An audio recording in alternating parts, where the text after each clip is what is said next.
Ladies and gentlemen, welcome to episode 4 of the Entertainment Braimer Sports Podcast. And I'm your host, of course, Marquise Braimer. Today we're going to talk about the NBA bubble. I'm going to be giving a breakdown of the teams that's been playing good, teams that need to improve before the playoffs start August 17th, as well as talking about players individually who are performing great, who's been struggling to find themselves in the bubble, who needs to improve before the playoffs start to help their team make a deep playoff push into late September, early October. Now, let's first start with the top teams that have been playing in the NBA bubble so far. Top 4 teams being the Milwaukee Bucks, Los Angeles Lakers, Toronto Raptors, and Los Angeles Clippers. The Bucks' overall record right now in the bubble is 2-2. They have a game today against the Portland Trail Blazers. I hope they play it well. They've been starting off fast against teams. Giannis has been, dominating early, but they've been allowing teams to come back in and fight. Their 2 losses so far has been against the Rockets and the Brooklyn Nets. Now, with the Rockets, when I watched that game, I seen that the Rockets were knocking down their shots, able to penetrate and dish, courtesy of James Harden and Russell Westbrook. And honestly, I truly feel that if the Bucks continue to take their foot off the gas in the second half of the game, it's really going to cost them in the playoffs. A lot of people have them penciled in as the favorite coming out the East, but I do not know. I'm not sold all the way on the Bucks. Chris Middleton is a good asset in piece for Giannis. They got Wesley Matthews, who's a great defender. George Hill comes off the bench, knocks down shots, as well as they have Kyle Korver, who's a great shooter. Eric Bledsoe just got healthy. They do a great job of starting and pouncing on teams early, but they allow the teams to come back and, they let the game slip away at times. And that's where they're 2-2 in the bubble. They lost to the Rockets, who play a small ball game. Now, talking about the Brooklyn Nets, man, the Brooklyn Nets came into the bubble empty-handed. So the fact that the Bucks lost to them is really surprising to me. The Bucks sat most of their starters near the end of the game. Even though they did that, I still feel like they should have won due to the fact that, like I said, the Brooklyn Nets came into the bubble empty-handed, and their top players didn't even play against the Bucks. Joe Harris is out due to injury, as well as Karis LeVert. So their top 2 scorers on the team was out, and they still won. I hope the Milwaukee Bucks finish these seeding games out strong to propel themselves to the playoffs, because these last few years, a lot of people have been penciling them as the team to get out of the East to go to the NBA Finals, and they failed to do so these past few years. And that's very disappointing, having the reigning MVP, Giannis Antetokounmpo, on your team. You hope that he can be able to propel those guys to the NBA Finals and hopefully win a championship for Milwaukee. So we'll see what happens. Moving on to the number 2 team in the NBA, my favorite team, Los Angeles Lakers. Not going to lie, I've been really disappointed in what they've been doing in the bubble. But it's early. Not going to make that an excuse, though. But in terms of the reasoning of my disappointment in my Los Angeles Lakers, is solely due to the team's overall bad shooting in the 5 games they have played in so far in the bubble. Their overall record is 2-3 in the 5 games, and they've lost to the Raptors, the Oklahoma City Thunder, and the Houston Rockets. Before the cancellation of the season due to the coronavirus, the Lakers are number 1 in the NBA in terms of field goal percentage. Now, in the bubble, the Lakers are last in field goal percentage, as well as last in three-point percentage and free throw percentage. They rank at a whopping 39% from the field as a team, 25% from three-point line as a team, and 73% from the free throw line as a team. In their latest game against the Rockets, they shot 44% from the field as a team, and it went 2 for 19 from three-point line, which is a total of 10%. I'm very disappointed because the Lakers have been playing like the number 1 seed in the West, something that they really fought for, worked hard for before, the cancellation of the season. And now being in the bubble, they're trying to find their groove again. Hopefully they do, so we can bring a 17 banner to Staples Center. All I know is my team got to play better. Point blank, period. We played the Pacers today, and they got one of the hottest players in the bubble so far right now. So hopefully we can slow them down and get the win. But moving right along to the third best team, according to the NBA standings, is the Toronto Raptors. And they, ladies and gentlemen, are the defending champions for a reason. They've been playing really great basketball in the bubble. They have a record of 3-1 so far. They lost their first game last night to the Celtics. But I believe that this team, they pretty much picked up where they left off from in the regular season. Everybody's been getting involved, from Kyle Lowry down to Fred VanVleet, Serge Ibaka, Pascal Siakam, Marcus Gasol. All of those guys have been pitching in and playing their role really well for their team. Um, Top to bottom, I feel like they're well coached. And at the end of the day, the Raptors are my pick to come out of the East to make the NBA Finals. I feel like they have enough willpower and great defense to stop the Milwaukee Bucks and propel them to coming out of the East. And a lot of people might say I'm wrong, might disagree with me, but I feel like the Raptors are the best team in the Eastern Conference right now. Now, the fourth ranked team in the NBA standings is Los Angeles Clippers. They have a record of 2-2 in the bubble so far. They lost to the Lakers on opening day, as well as the Phoenix Suns in a crazy game-winning shot by Devin Booker. Overall, the Clippers have been playing well. I feel like their play has been hindered a little bit due to the fact that Montrezl Harrell is still gone out of the bubble due to personal matters, and Lou Williams had to quarantine for 10 days. And you have two superstars at Kawhi Leonard and Paul George who can create their own shot. You got Patrick Beverley, who's one of the top defenders in this league. You add Joakim Noah, who's been trying to pretty much fill the minutes in from Montrezl Harrell. I feel like when Montrezl gets back, Joakim's minutes will go down due to the fact that Zubac, their starting center, has been playing really well lately. I just feel like Montrezl does a better job in the paint because he controls that paint presence with his rebounding and being able to guard the big. So I feel like without him, their play has been hindered a little bit. They play tomorrow against the Trailblazers. It's going to be a really good game because the Trailblazers has been playing really well, trying to propel them to the eighth seed. So we're going to see how they continue to play.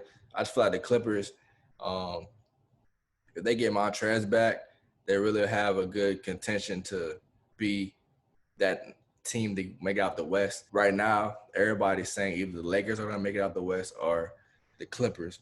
I personally don't see the Clippers beating the Lakers in a 7-game series, but I wouldn't be surprised if they do. I feel like on paper, they're the only team that can really stop the Lakers, shut them down. But due to what's going on in the bubble right now, the Lakers have been playing bad. So every team looks like they have a chance to get the Lakers. But let's now talk about the teams that have been standing out in the bubble who are not a part of the Big Four.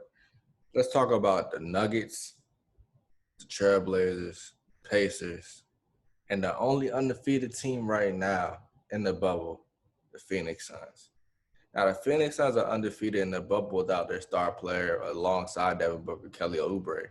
Without Oubre, the Phoenix Suns have managed to start off 4-0, beating the Washington Wizards, Dallas Mavericks, Los Angeles Clippers, and the Indiana Pacers.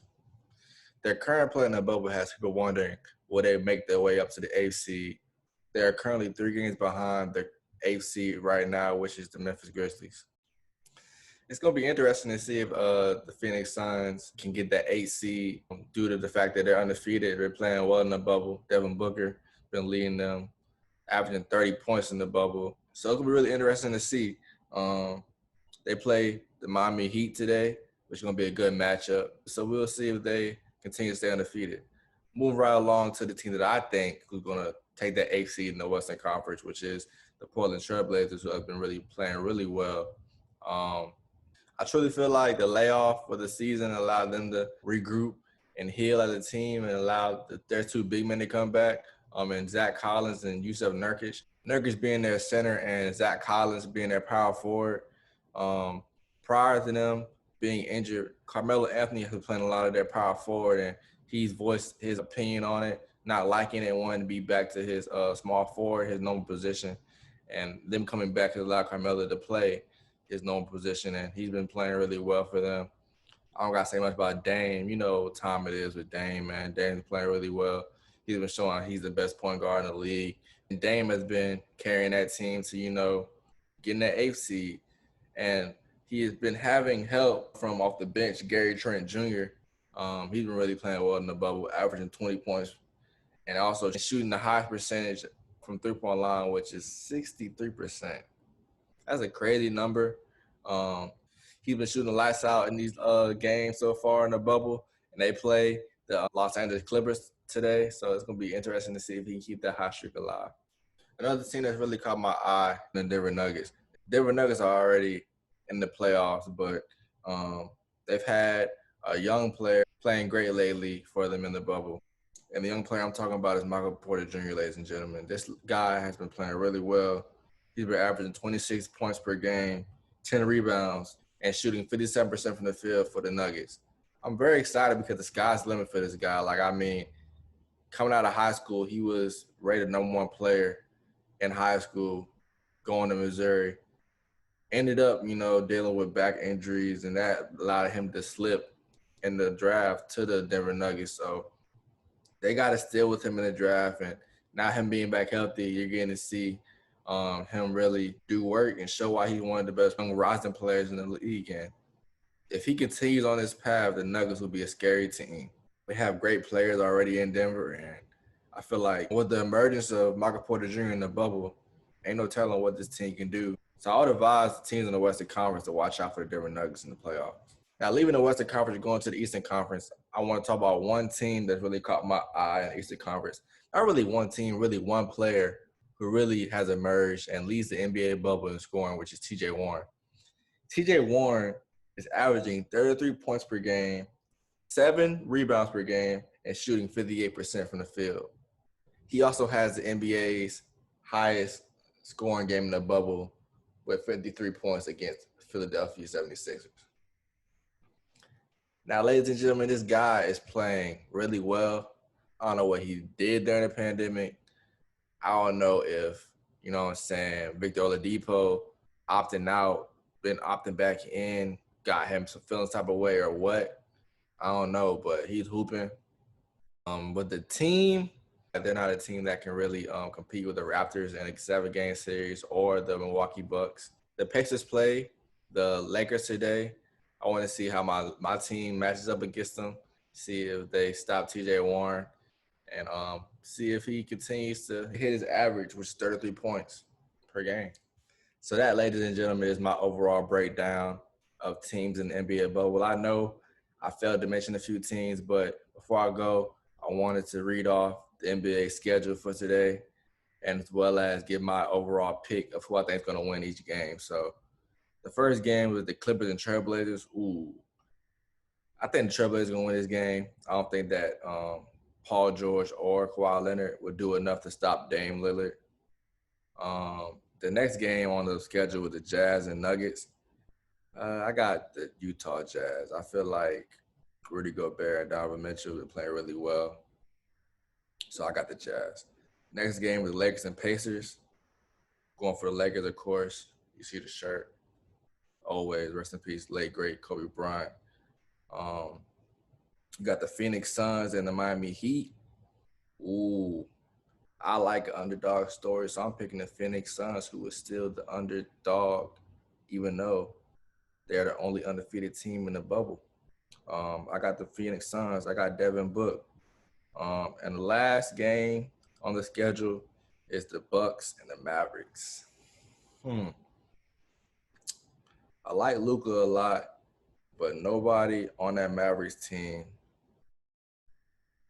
I don't think no one on that Mavericks team can guard Giannis. Nobody can stop Giannis, so I got to take Giannis and the Milwaukee Bucks against the Dallas Mavericks.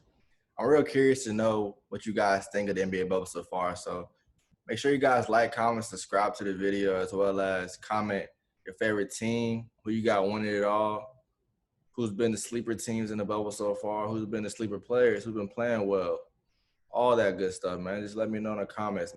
But in the meantime, we'll be back with episode 5 next week. So until then, stay safe and God bless.